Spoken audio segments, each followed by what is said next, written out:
Jangan lupa nonton selalu channel Jabir Jakben Al-Bugisi. Rabbil alamin. Allahumma salli wa sallim ala sayyidina Muhammadin miftahi babi rahmatillah adada ma fi ilmillah salatan wa salaman daimaini bidawami mulkillah wa ala alihi wa sahbihi. Assalamualaikum warahmatullahi wabarakatuh. Teman-teman dimanapun Anda berada, alhamdulillah kita bisa bertemu kembali sehat walafiat. Wa qala niswatun fil madinati mura'atul azizi turawidu fataha an nafsih qad syaghafaha hubba inna lanaraha fi dhalalim mubin. Nah, ternyata Nabi Yusuf alaihissalam melaksanakan perintahnya majikannya, tuannya, tutup mulut, tutup aibnya, tetapi tembok istana berbicara. Ya karena itu kan ada jeda waktu. Jeda waktu Nabi Yusuf alaihissalam mengatakan saya tidak melakukannya, dia menggoda saya. Ya kemudian suami cari penasehat tadi, ada jeda waktu.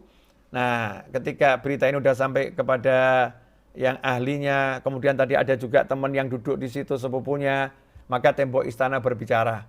Ya biasalah, jangan bilang siapa-siapa ya, jangan bilang siapa-siapa. Ya, ini akhirnya jadi bilang siapa-siapa. Nabi Yusuf bungkam. Nah, tembok istana berbicara hingga keluar dari istana. Berita itu menyebar keluar istana. Tapi di kalangan orang-orang yang elit, di kalangan istri-istri pejabat. Istrinya menteri kok mau sama pelayan. Sampai ngejar-ngejar pelayan. Tentu yang namanya berita tersebar itu kan bumbunya banyak ya. Bumbunya banyak. Heboh ini. Itu kalau mungkin ada handphone di masa itu udah viral. Ya, viral tuh. Wah, nih istri menteri begini, viral tuh. Maka muncul celaan. Kalimat yang diabadikan di Al-Quran itu, kalimatnya, ini istrinya menteri pembesar Mesir, kok sampai tergila-gila dimabuk cinta sama pelayannya ini loh. Kok sampai seperti itu? Oh, dia termasuk orang yang salah besar itu. Ya, dia salah fi dhalalim mubin. Salah besar dia. Nyata itu kesalahannya. Disebutkan di ayat yang ketiga 30. Dalam kesesatan yang nyata. Dimaksud yang kesesatan nyata ini kesalahan yang besar ini. Tidak benar. Buta dia. Itu pembantu loh, pelayan loh. Kok sampai segitunya pelayannya dikejar-kejar. Kurang apa sih ya? Suaminya juga ganteng kok. Dan masih banyak orang ganteng lain itu. Ngapain pelayan dikejar-kejar? Timbul berita yang merusak nama Zulekha. Maka Zulekha mendengar berita tersebut di ayat 31. Bayangkan ini istri menteri dengar gosip pencemaran nama baik. Ya, caranya bagaimana ini ya menyelesaikannya? Cerdasnya Zulekha. Jadi Zulekha mau beresin masalah ini dan dia akhirnya bisa tetap menunjukkan cintanya sama Yusuf alaihissalam tanpa dicela lagi. Artinya justru klarifikasi, memang benar, saya yang melakukannya, memang benar itu, tidak saya pungkiri, memang saya kejar-kejar Yusuf. Tapi Zulekha pengen orang-orang yang gunjing dia tadi, yang ngomongin dia, akhirnya menerima, oh ya pantas, ya nggak apa-apa, pantas kalau dia ngejar-ngejar Yusuf pantas. Ini cerdasnya Zulekha ini. Caranya bagaimana? Ayat yang ke-31. Falamma sami'at bimakrihinna arsalat ilaihinna wa atadat lahunna muttaka'an wa atat kulla wahidatin minhunna sikkinan wa qalat ikhruj alaihin falamma ra'ainahu akbarnahu wa qata'na aydiyahun wa qulna hasya lillahi ma hadza bashara in hadza illa malakun karim. Masya Allah. Zulekha smart, ya, perempuan yang cerdas. Akhirnya semua wanita itu diundang ke istana. Jadi yang mencela itu diundang ke istana, diajak duduk bareng. Dibuat jamuan makan. Dalam tafsir disebutkan kurang lebih ada 40 orang. 40 orang wanita ningrat pejabat, ya, elit. Diajak masuk istana. Seneng lah. Diajak masuk istana, kemudian diundang makan, masing-masing dikasih tempat duduk terhormat. Yang bisa duduknya nyaman, muttakaan. Jadi tempat duduk yang bisa nyantai itu. Dah, tenang dulu. Kemudian hidangannya persis di depannya, satu orang satu ini. diungkap dengan pisau buat ngupas buah atau makanan lain yang butuh pakai pisau. Ya kalau orang-orang barat itu kan makan dengan tangan kiri dan tangan kanan ya. Tangan kanannya megang pisau, tangan kirinya megang garpu. Ya mungkin dulu ada makan-makannya juga seperti itu, harus dengan pisau. Dipilihkan pisau yang tajam tuh, taruh. Satu orang satu pisau. Coba perhatikan. Bagaimana Zulaikha bisa memprediksi bahwasannya mereka nggak akan kuat. Karena Zulaikha tahu dirinya kuat. Dirinya orang yang kuat. Saya ini orang kuat, tapi lihat Yusuf saya nggak kuat. Nah kalau kalian kan elek-epek gitu. Kalian orang-orang yang memang nggak kuat, lihat yang rodok ganteng titik, kelepek-kelepek itu kalian. Saya ini suami yang ganteng, ya, tapi lihat Yusuf nggak kuat saya, nggak kuat. Karena saya mampu. Makanya Zulaikha dengan santai, oh lihat saja. Menjelek-jelekan saya. Undang semuanya. Diundang makan semuanya. Setelah diundang makan, Nabi Yusuf alaihissalam diperintahkan sama Zulaikha yang berada di ruangan lain, ya. Yusuf, masuk sini. Masuk Nabi Yusuf, suruh jalan, suruh lewat situ. Begitu Nabi Yusuf lewat, ini sementara 40 orang yang diundang ini dari rumah sudah bayangin juga ini ya. Nah kira-kira ini, itu Yusuf seperti apa toh? Pria itu seperti apa? Kalau jelek sih nggak mungkin sih ya. Tapi walaupun ganteng, tapi itu pelayan gitu loh. Pelayan. Tapi kira-kira gantengnya seberapa ya? Seperti apa? Ini perempuan sudah berkhayal kan ya, macam-macam ya. Kayak siapa ya kira-kira? Apa gantengnya seperti Beb Novel ya? Enggak lah, nggak mungkin Beb Novel tuh wajahnya banyak bekas jerawatnya itu. Kalau aspal gronjal-gronjal, giginya aja nggak terawat, nggak mungkin tuh. Nggak mungkin Beb Novel tuh. Wah, rambutnya udah pada putih, ini kalau nggak disemir kan ya, nggak semir coklat tua kelihatan tuanya, walaupun usianya ya belum tua. Apalagi jenggotnya ini udah putih kelihatan, aduh Habibnya sepuh banget ya, gitu kan komentarnya netizen. Ikhwani rahimakumullah. Mereka punya bayangan pria-pria yang ganteng di dunia ini, di kepalanya. Ini 40 wanita ini, duduk semua asyik. Gitu. Sambil makan buah mulai ngupas. Begitu Nabi Yusuf lewat, alaihissalam, ini pisau masih jalan. Tangannya yang dikupas.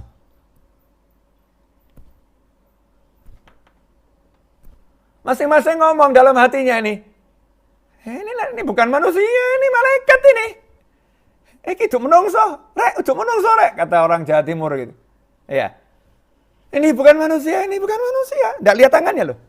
Ini bukan manusia. Jadi lupa sama tangannya, terus lihat Yusuf. Ini bukan manusia. Ojo lu ngasih. Jangan pergi dulu, ini bukan manusia. Dahsyat, wow. Mereka nggak ngucap subhanallah. Wong non muslim waktu itu ya. Wow. Hasya lillah. Musib apa impossible, ini bukan manusia. Ini malaikat. Saya belum pernah lihat manusia seperti ini. Ini malaikat ini. Malakun karim, ini malaikat. Ini malaikat yang mulia. Dikatakan di ayatnya ya. Hasya lillah ma hadza basyaran in hadza illa malakun karim. Ini satu malaikat yang mulia. Malakun karim, malaikatnya Allah Subhanahu wa taala. Ikhwani rahimakumullah, dibahas oleh para ulama. Kira-kira keindahan seperti apa yang bisa membuat seseorang yang lagi beraktivitas mengiris buah atau mengiris makanan sampai pisau itu kena ke tangannya dan terus diiriskan, dia tidak terkejut. Biasa orang kalau tergores itu kan terkejut. Ini tidak terkejut, tapi terus melanjutkan dan pandangannya tidak beralih dari keindahan yang dilihat tadi. Kira-kira keindahan seperti apa ya yang dilihat wanita-wanita tersebut? Kira-kira itu Nabi Yusuf itu indahnya seperti apa? Nah, para ulama kemudian bahas. Ternyata wanita-wanita itu bukan hanya melihat ketampanan Nabi Yusuf alaihissalam, tapi melihat nur nubuwah. Juga melihat keindahan kenabian yang terpancar dari nur Nabi Yusuf alaihissalam. Sehingga sampai terhipnotis, kalau bahasa kita ya, terhipnotis, tercengang, terpana. Wow, gak iso noleh. Nah disitulah kemudian ulama mengatakan, kalau baru melihat keindahan paras Nabi Yusuf dan keindahan kenabian Nabi Yusuf menjadi terpana seperti itu, bagaimana para sahabat ketika melihat keindahan dan kerasulan Nabi Muhammad SAW. Allahumma salli wa sallim alaihi. Makanya sahabat kalau udah duduk sama Rasulullah SAW, kalau sahabat duduk sama Rasulullah SAW, ka'ana ala rusuhim thair, seakan-akan di atas kepala mereka ada burung yang hinggap, nggak bergerak sama sekali. Pandangannya nggak mau ya beralih dari Nabi Muhammad Sallallahu Alaihi Wasallam, mandang beliau dengan penuh cinta dan asyik, menyenangkan ya, karena indahnya luar biasa. Allah kasih contoh lewat Nabi Yusuf alaihissalam. Tuh loh, baru lihat Nabi Yusuf, wanita-wanita itu seperti itu. Lantas bagaimana nanti ketika kita di jannah insya Allah melihat indahnya Allah subhanahu wa ta'ala dengan penglihatan, bukan penglihatan seperti penglihatan saat ini, maksudnya Allah dari semua bentuk penglihatan. Melihat dalam makna yang hanya dipahami oleh Allah subhanahu wa ta'ala dan akan kita pahami nanti di jannahnya Allah subhanahu wa ta'ala. Nah setelah kelihatan betul bahwasannya mereka tidak bisa mengendalikan dirinya, ya, sampai tangannya tergores. Dalam tafsir ya, macam-macam tafsir. Ada yang mengatakan sampai ada yang mati itu, ada yang meninggal dunia karena pendarahan. Sampai ada yang meninggal dunia karena pendarahan setelah lewat Nabi Yusuf, terus baru sadar darahnya sudah mengucur banyak itu ya, tidak tertolong sampai meninggal. Ada yang seperti itu dalam tafsir. Saya nggak akan bicara ada yang meninggal atau gimana, nggak usah. Atau tangannya putus, nggak usah gitu kita bahas. Tetapi yang jelas sampai wow, fly. Ya, sampai fly melihat Nabi Yusuf alaihissalam. Pertanyaannya, lah Zulaikha itu kuatnya seperti apa? Ini lagi pisan loh mas, baru sekali lihat Zulaikha tiap hari lihat ngempet, nahan diri. Itu berarti Zulaikha kuatnya luar biasa.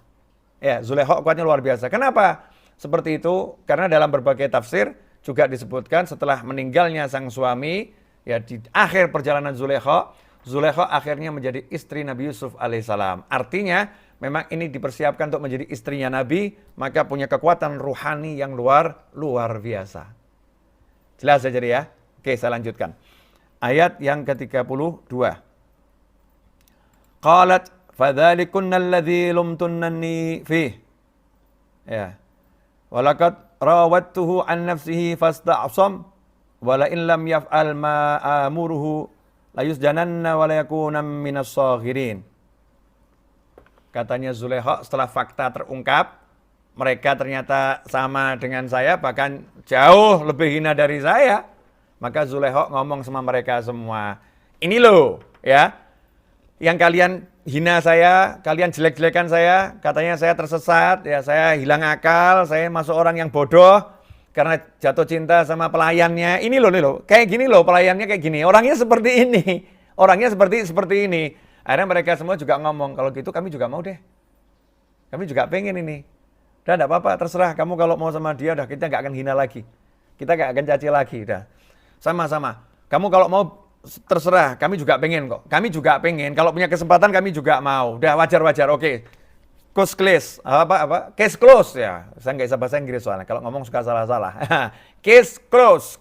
Masalah selesai Zulaikha, kami nggak akan ngomongin kamu lagi, udah kami udah melihat sendiri nih. Oke. Maka saat itulah Zulaikha ngomong dengan lantang. Sekarang kata Zulaikha ya, sungguh aku telah menggoda untuk menundukkan dirinya, tapi dia menolak. Dia waktu itu saya goda, tapi dia nolak. Fasta'sam. Zulaikha kembali membuktikan kalau Nabi Yusuf alaihissalam tidak punya keinginan sama Zulaikha. Tapi Zulaikha yang punya keinginan. Jadi nama baik Yusuf itu masih dihargai sama Zulaikha. Saya goda loh, tak goda tenanan, saya goda beneran, tapi dia menjaga dirinya, dia menolak, tidak mau. Fasta'sam. Ya, menolak. Kemudian jika dia tidak melakukan apa yang aku perintahkan kepadanya, niscaya dia akan dipenjarakan dan dia akan menjadi orang yang hina. Kata Zulaikha, kalau sampai sekarang ini dia tidak mau nurut sama saya, nggak mau melayani saya, nggak mau zina sama saya, nggak mau memuaskan nafsu saya, ya dia akan dipenjara dan namanya akan rusak. Dia akan dipenjara dan namanya akan rusak. Artinya Zulaikha sudah punya pilihan, ceritakan kejadian ini sama suaminya, masuk penjara. Orang-orang yang terluka tadi ini kalau diceritakan masuk penjara itu Nabi Yusuf alaihissalam. Kalau tidak diceritakan, ya syaratnya satu, layani saya. Kita akan tutup rahasia ini, kamu layani saya. Apa jawab Nabi Yusuf alaihissalam saat itu? Ketika dihadapkan pilihan pada penjara atau wanita cantik. Ya, penjara atau wanita tercantik. Pilihan Nabi Yusuf alaihissalam di ayat yang ke-33. Qala rabbis sijnu ahabbu ilayya mimma yad'unani ilaih wa illa tasrif anni kaidahunna asbu ilaihinna wa akum minal jahilin. Kata Nabi Yusuf alaihissalam, duhai Allah Tuhanku, dengan ya Rabb, ya qala rabbi. Jadi kalau kita perhatikan di Al-Quran itu para anbiya wal mursalin kalau berdoa tidak pakai ya Rabb, saking dekatnya. Kalau ya itu nida, duhai, hai. Kalau kita manggil orang ya Noval, hai Noval gitu. Itu ada Mas Noval tuh dari Tebet tuh. Nah, lagi nonton kan kajian ini. Kalau saya panggil ya Noval, ya itu jauh di sana orangnya. Hei Noval ke sini. Nah, para anbiya al-mursalin karena Allah mengatakan ud'uni astajib lakum fa inni qarib idza sa'alaka ibadi anni fa inni qarib, jika dia bertanya kepadamu, hamba-hamba aku bertanya kepadamu tentang aku, katakan aku dekat. Maka para anbiya al-mursalin mencontohkan kedekatannya Allah pada hambanya seperti apa? Sampai mereka kalau berdoa langsung Rabbi, Rabbi, enggak pakai nida, duhai. Karena nida itu tanda panggilan jauh. Saking dekatnya enggak dipanggil jauh, langsung Tuhanku gitu. Tuhanku, ini buat beliau-beliau. Kalau buat kita kan memang kita rendah. Sebagai kita orang yang hina, yang rendah, kita panggil ya Allah, ya Rabbi, ya Rahman. Kita memanggil dari kerendahan, memanggil yang maha tinggi Allah subhanahu wa ta'ala. Ikhwani rahimakumullah. Kemudian yang dipakai bukan Allah, tapi Rabbi. Kenapa? Karena ini dalam proses pemeliharaan. Allah yang maha mengurusi. Nabi Yusuf sadar, paham, ngerti, dari kecil mengalami macam-macam, tapi diurus sama Allah, hasilnya selalu baik.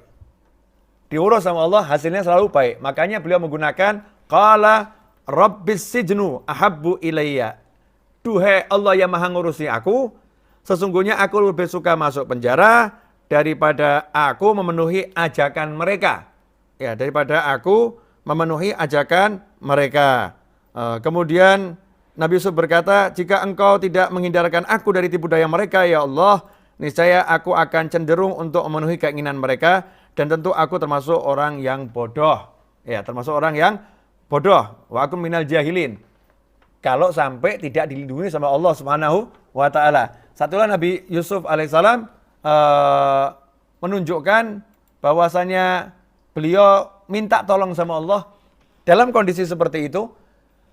Walaupun milih penjara, tapi tetap minta tolong agar dilindungi, ketetapannya tidak berubah, ya tetap dijauhkan dari tipu daya wanita-wanita yang mengajak berbuat yang nggak benar ini. Ya Allah, tolong lindungi saya. Hanya Engkaulah yang bisa menjauhkan saya dari tipu daya mereka.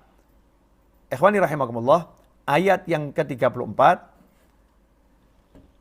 Fastajaba lahu rabbuhu fasarafa anhu kaidahun innahu huwas samiul alim.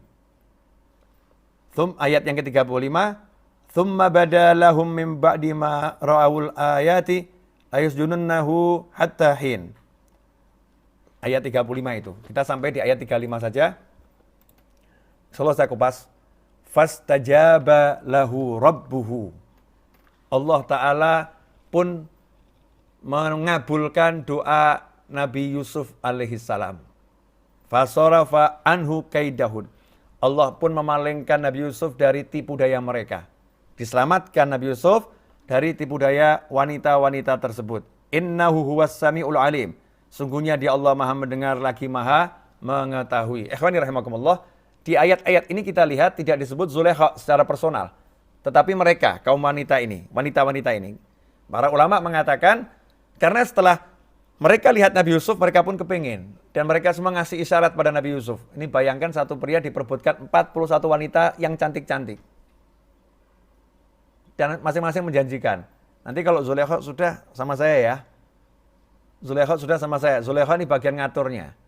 Seakan-akan bagian ngatur. Ya, saya dulu. Kalian nanti belakangan itu. Seakan-akan seperti itu. Bayangkan satu pria ditawari 41 wanita, pilih penjara. Kalau Anda bagaimana? Jangan sok, wah saya tolak Beb, Saya pasti tolak. Mudah, nolak perempuan tuh mudah, Beb. Ya, saya kan tolak perempuan mudah. Dan saya nggak akan pilih penjara, saya tolak saja. Ya, tolak saja. Jangan sok, ya, setan itu banyak. Dan gede-gede setannya. Luar biasa setannya. Maka jangan sok merasa mampu dengan ilmumu. Oh, saya biasa zikir, Beb. Zikir saya banyak kok. Wiritan saya banyak. Oh, saya hafal Quran. Saya ahli sholat. Oh, ditawari wanita 20, tak tolak. Jangan sombong. Ya, setan itu ada, setan itu nyata, dan setan itu gede. Semua itu nggak bisa melindungi kita kalau kita menyombongkan. Yang bisa melindungi kita hanya Allah Subhanahu wa Ta'ala. Jadi sehebat apapun kita beramal soleh, tapi kalau menghadapi yang namanya godaan apapun, selalu minta tolong sama Allah Ta'ala. Jadi nggak bersandar pada apapun, sandarannya kepada Allah Subhanahu wa Ta'ala. Ya bolehlah ketika digoda langsung bersandar sama Allah. Ya Allah tolong aku, la ilaha illallah, la ilaha illallah, Allahu Allah. Zikirnya minta tolong sama Allah. Itu cakep, itu bagus. Nabi Yusuf alaihissalam minta tolong sama Allah Subhanahu wa Ta'ala. Akhirnya dijawab oleh Allah Ta'ala, diselamatkan dari tipu daya wanita-wanita tersebut. Sungguhnya Allah maha mendengar lagi maha mengetahui. Kemudian ulama pun menjelaskan ayat 35, kemudian timbul pikiran pada mereka setelah melihat tanda-tanda kebenaran Yusuf bahwa mereka harus memenjarakannya sampai waktu tertentu. Jadi suami Zulaikha melihat ini Yusuf benar, ternyata istri saya salah, ya istri saya memang yang goda Yusuf alaihissalam. Ya, kemudian ini kalau diterus-teruskan nanti akan terus terjadi seperti ini, maka Yusuf harus dipisahkan dari wanita-wanita ini semuanya. Sementara menterinya ini baik, tahu Yusuf gak salah.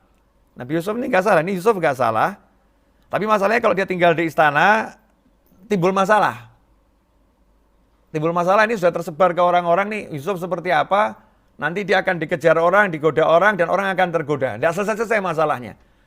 Oh, mau dibuang kemana nih? Mau diasingkan? Oh, saya juga cinta sama Yusuf. Ini menterinya juga cinta sama Yusuf ini. Ya, saya tidak bisa jauh dari dia, maka opsi terbaik masukkan penjara. Nabi Yusuf dimasukkan penjara, tetapi dikasih pelayanan. Artinya makannya ya benar. Karena ini yang dimasukkan penjara orang yang dicintai, bukan orang yang dibenci.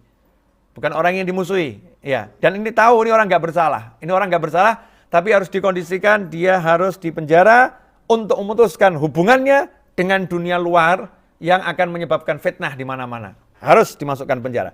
Ini keputusan yang paling bijak yang diambil sang menteri. Ya, keputusan paling bijak yang diambil sang menteri. Memang orang kalau sudah sampai pada posisi tertentu harus mengambil keputusan yang bijak. Jadi bijak itu di atasnya pandai. Pandai saja nggak cukup, tapi bijak ini di atasnya pandai. Ikhwani rahimakumullah. Ya, seenak-enaknya penjara ya tetap gak enak.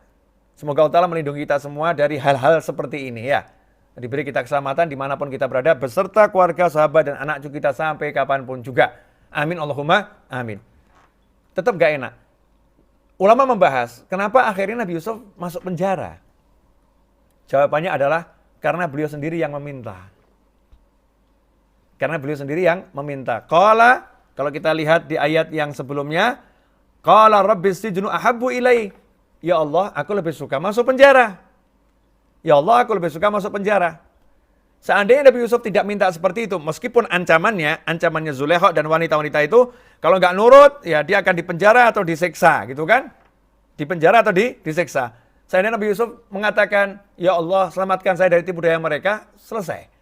Tapi Nabi Yusuf saat itu kelepasan ngucap, aku lebih baik masuk penjara daripada melayani mereka, ya Allah. Maka sama Allah diwujudkan. Pelajarannya kata para ulama adalah hati-hati kalau berdoa. Berbicara hati-hati. Seperti ada orang ngomong begini, naudzubillah min dzalik, lebih baik saya jatuh miskin ya daripada saya disuruh mengkhianati. Kan bisa ngomongnya lebih bagus. Lebih baik saya jadi semakin kaya daripada suruh berkhianat. Kenapa milih jadi miskin? Kan bisa milih saya semakin kaya. Lebih baik dia mati daripada saya hidup dengan wanita seperti itu. Lebih baik dia mati daripada saya hidup dengan pria seperti itu. Ini kan kalimat negatif, kan bisa dirubah. Ya, daripada saya hidup dengan wanita seperti itu, lebih baik wanita ini dijadikan solihah sama Allah Ta'ala. Selesai. Daripada saya hidup dengan pria yang seperti ini, lebih baik pria ini dijadikan pria yang soleh dan sayang sama saya. Kan bisa. Kenapa pilih kalimat yang negatif? Ya, kenapa kalimat negatif? Pilih kalimat yang positif. Karena kalimat positif dalam berdoa itu didengar, innahu was-samiul alim. Allah Maha mendengar, Allah Maha mengetahui. Makanya hati-hati terhadap ucapan kita. Baik-baiklah berbicara, ngomong yang baik, ngomong yang baik, ngomong yang baik. Jangan sekali-kali ngomong yang buruk. Makanya pesan Nabi Muhammad SAW, man kana yu'minu billahi wal yawmil akhir falyaqul khairan au liyasmut. Siapa iman pada Allah dan hari akhir, hendaknya dia berkata yang khair, bicara yang baik, atau kalau enggak bisa, tutup mulut. Ya, bukan auliasmut, jadi tutup mulut. Diamnya benar-benar diam. Udah tuh bungkem mulutmu, enggak usah bicara. Itu lebih bagus daripada kamu enggak bisa ngomong yang baik. Ikhwani rahimakumullah. Nah, ini yang bisa kita pelajari sampai saat ini, alhamdulillah. Terima kasih banyak atas waktu dan partisipasinya telah hadir dalam menyaksikan video-video terbaru dari channel Jabir Jackman Al-Bugisi.